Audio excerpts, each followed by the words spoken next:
కర్కాటక రాశి వారికి ఈ వారంలో అనుకున్న పనులన్నీ సకాలంలో పూర్తి చేసే సూచనలు ఉన్నాయండి? విశేషంగా ఉన్నాయి. 4 గ్రహాలు సహకరిస్తున్నాయి. ప్రధానంగా లాభంలో రవి, చంద్ర, శుక్ర గ్రహాలు. తన స్థానంలో గురువు. మనోబలంతో విజయం సాధిస్తారు. కావాలని మోసం చేసేవారు ఉంటారు. ప్రతిభతో ప్రశంసలను అందుకుంటారు. తప్పు లేకపోయినా నిందలు పడాల్సిన పరిస్థితులు ఉన్నాయి. ధైర్యంగా వ్యవహరిస్తే అంతా మంచే జరుగుతుంది. అదృష్ట ప్రాప్తి ఉంది. పట్టుదలతో పనిచేస్తే లక్ష్యం పూర్తవుతుంది. ఆత్మీయుల సూచనలు తప్పనిసరిగా తీసుకోండి. కలహాలతో కాలాన్ని వృధా చేయకండి. ఆరోగ్యంపై ఒత్తిడి పెరగకుండా చూసుకోవాలి.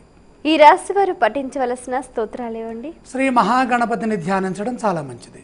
ఆలయ సందర్శన క్రమంలో ఏ దేవీ దేవతలను దర్శించాలంటారు? ఇక్కడ గణపతి సందర్శనం వల్ల శక్తి పెరగటమే కాకుండా విఘ్నాలు కూడా తొలుగుతాయి. ఈ రాశి వారు చేయవలసిన దానాలు ఏవండి? ఇక్కడ కూడా కేతు దోషం కనపడుతోంది. కేతువు అష్టమ స్థానంలో ఉన్నారు కనుక ఉలవలు దానం చేసుకోవడం మంచిది.